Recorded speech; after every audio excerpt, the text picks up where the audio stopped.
Does Ethiopia face greater threats from abroad or from within? Just a few weeks ago, it was potential war with Eritrea causing the most concern. But today, a war in the second largest state of Amhara looks even more threatening. As the Amhara Fano People's Organization claims ethnic cleansing by the government in Addis is another brutal civil war set to intensify in Ethiopia. I'm Andrea Sankey, and today's newsmaker is Amhara.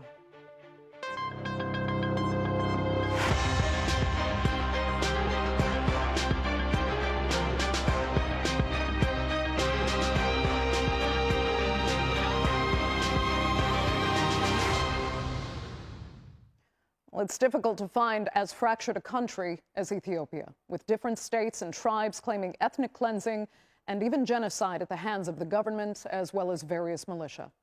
For years, the state of Tigray had the world's attention as a brutal war played out there, and now the front has moved to Amhara. Amharan militia had earlier fought alongside government and Eritrean troops against Tigrayan forces, only to claim later they were betrayed by leaders in Addis. So today, it's Amharan militia claiming they are under attack and being ethnically cleansed. So is that the case? Or is an ethno-nationalist rebellion further destabilizing a country that is desperately seeking unity? Here's a look.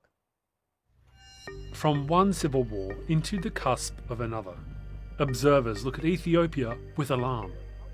The Amhara region in the country's north has been in the grip of fighting and violent clashes since 2023. Less than a year after a civil war in the neighbouring Tigray region of Ethiopia officially ended. Amhara shares a border with Tigray, and during the Tigray War, which began in 2020, armed groups and militias from the Amhara region, known as Fano fighters, aligned with both the Ethiopian National Army and neighbouring country Eritrea. Eritrea later fell out with Ethiopia over the 2022 peace talks. But so did Amhara, embittered by a deepening sense of marginalisation from Ethiopia's capital, Addis Ababa. As far back as August 2023, the UN had been warning of human rights abuses in Amhara, as Ethiopian federal forces began to turn against Fano fighters that they once fought alongside in neighbouring Tigray. We are very concerned by the deteriorating human rights situation in some regions of Ethiopia. In Amhara region, following a flare-up in clashes between the Ethiopian military and the regional Fano militia, and the declaration of a state of emergency on 4th August, the situation worsened considerably. At least 183 people have been killed in clashes since July. In 2024, Human Rights Watch claimed that the Ethiopian army had killed civilians in the town of Marawi, deep in Amhara territory, a claim the Ethiopian government refutes. Since then, the violence has not abated and the crisis continues. International aid groups struggle to provide assistance in a region difficult to access from outside. And since October 2023, the government has been battling against the Fano armed forces or militias in a very bloody war. And recently, beginning of October, in eastern Amhara, we faced indeed an avalanche of requests and humanitarian needs. So we've been transporting critically injured patients to receive specialized treatments, again, war surgeries. But we've also been visiting prisoners in places of detention that hosted indeed those fighters. In October of this year, Fano released a manifesto declaring that the Amhara people demand justice, truth-seeking, and a counter to the false narratives that they say Ethiopian federal political forces have been spreading about the Amhara region. While it doesn't call for a coup, the manifesto does call for major overhaul of government, a total separation of religion from government affairs. Calls for an independent Amhara breakaway nation are conspicuously absent. The manifesto makes it clear that Amhara sees itself as a region within Ethiopia, not a separate nation. But in a country where society is in a constant battle between the pull towards centralisation and the desire for regionalisation, lofty calls for a diverse, federated nation of peaceful regions may remain little more than words in an ambitious manifesto. Let's get the perspective now of an Amhara Fano leader. The Ethiopian government has at several points labeled Eskinder Nega a treasonist and a terrorist, and he has served time in prison for those charges. He is now the chairperson of the Amhara Fano People's Organization, and he joins us now on the phone from his home region. Eskinder Nega, thank you so much for joining us on the Newsmakers. Thank you for having me. You know what? I'll let you begin then by telling us why you wanted to appear on this program. You were on the phone out of security concerns. So what do you think needs to be said about the conflict in your region? Well, there's this huge misconception about the Amhara war of self-defense in the international community, and that needs to be cleared. So, you know, I'm here to clear what misconceptions and misunderstandings there are about our cause. So that's why I'm here. Okay, you've just called it a war of self-defense. So you and several other ethnic groups in the country say that you are the victims of the government's ethnic cleansing campaign. However, your critics have said that you are actually an ethno-nationalist leader seeking to bring back Amhara dominance while claiming to want national unity. So which is it? Well, we're certainly not an ethno-nationalist organization seeking ethnic empowerment. That should be clear. In fact, on the contrary, we are fighting, identity politics, ethnic-based, hate-infused politics. So we're exactly the opposite of what is being said about us. I know that ethnic groups, both in Ethiopia and elsewhere in Africa, are, almost exclusively about ethnic empowerment, about political and economic empowerment, but not us. Because, when you look at the genesis of the Amhara struggle, if you look at the genesis of the Fano movement, it was a reaction to the state, both at the federal and at the regional level. Killing Amharas on the basis of their identity in the thousands, in hundreds of thousands, by the way. Okay. So we reacted to mass killings by the state against the Amharas. So what then about the our claims? Genesis is different. I'm sorry. What about the claims then that Fano forces, your forces, are now working with the TPLF and with Eritrean forces, your former enemies, to bring down Abiy Ahmed's government? Your forces have also been accused of ethnically cleansing Tigrayans, we must mention, during the war there, in regions that you actually claim to be part of Amhara. Well, I mean, this is, there's so much that's being said because this is the age of the internet. And if you have social media, all sorts of things could be said about you, about the group. But this is not unique for us. I think this is a worldwide phenomenon. But as to the charge that we're working with the TPLF, that's completely incorrect, and I state that categorically. As far as our survival, the means through which we are fighting the government, it should be clear that we do not, have an external supporter. We are sustaining this struggle on the shoulders of the farmers, who constitute, about 85% of the population, of the Amhara population. On top of that, we have some donations from the diaspora, a small amount.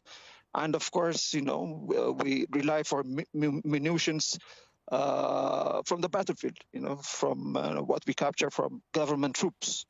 So it should be clear that we're very self-sufficient. It's a very self-sufficient movement.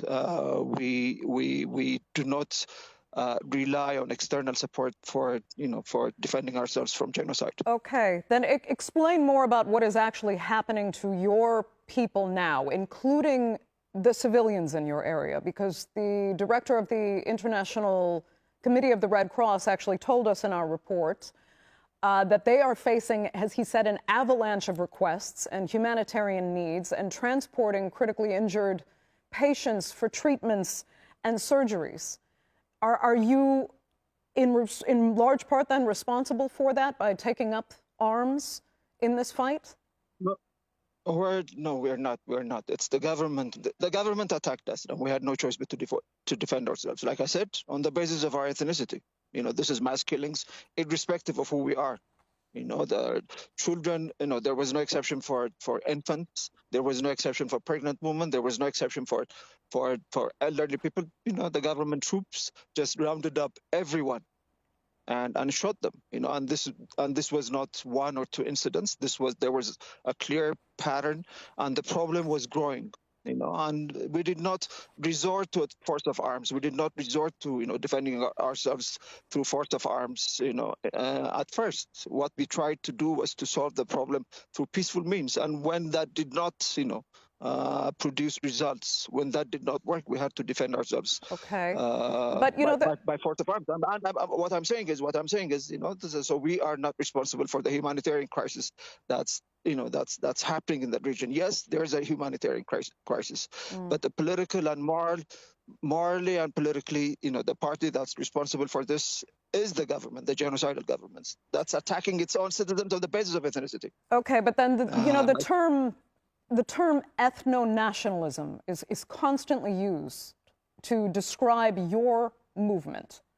That term alone does not infer a group that wants unity with other tribes across Ethiopia, and many accuse you of wanting an independent Amhara nationalist state. Oh, that's just completely, that's baloney. I'm sorry for using this word, but that's complete baloney. That's an American expression, but that's completely false. We're not seeking for independence. We're not an ethno-nationalist organization that wants to build walls between ethnic groups. In fact, we want the walls that has been erected by the government between ethnic groups to fall. We want to build bridges. We are constituted and we, along ethnic lines because we are defending ourselves from an ethnically, from an ethnic-based attacks by the state. But okay, we see that the solution. We see that the solution is not in ethnicity. We see that the solution is not in identity politics. Ethiopia has to move beyond ethnic politics. We believe in that. So this is like, this is like an antidote to the politicization of ethnicity. That's our ultimate goal. But to do that, first we have to defend ourselves. We have to defend ourselves on the basis of ethnicity. But the end result, we recognize that the end result, that the way for this nation to come out of this crisis, out of this permanent, cycle of war, is to move the country and the nation, our politics, beyond ethnicity. We need to de-emphasize the politicization of identity. So we need a politics based on ideas. We need the normalization of our politics. We need to go into the mainstream, into the African mainstream. And the African mainstream is that, and the identity politics is discouraged by the state. What you're describing constitutionally. Sure. And that's what we want. That sounds ideal. That's what we want. That sounds ideal. But yeah, please explain how organizations like yours can coexist with fellow ethnic and tribal groups and their respective militias if each of you wants recognition for historic grievances while also claiming you're the victims of, human rights abuses, not just by the government, but also by other competing ethnic militia. Well, we want to forge an alliance with other ethnic and Ethiopian forces, and even regional forces, by the way, that wants to de-emphasize, like I said, ethnic politics, that wants to move both Ethiopia and the region, the Horn of Africa, beyond ethnic politics. And as it's done elsewhere in Africa, in Ethiopia, what has been done is there's a constitutional entanglement. There's constitutional marriage between ethnicity, identity politics, and the Constitution. Constitutional mandated. We need to change the Constitution, and we need a Constitution that does not, that does not encourage ethnic politics, identity politics. So, how do we, partner with other tribal groups, like you said, and other ethnic groups and other political forces, if they have a vision, if they believe that the nation needs to go beyond ethnic politics, if they believe that that the genesis of our problem, our problem revolves around identity politics, and if they want to move the country, beyond identity politics, then we could partner and move this country out of ethnicity, out of the politics of ethnicity, out of the politics of identity. So that will be the basis. That will be the basis of our alliance. We need partners who hate identity politics, who do not believe in identity politics, and who see that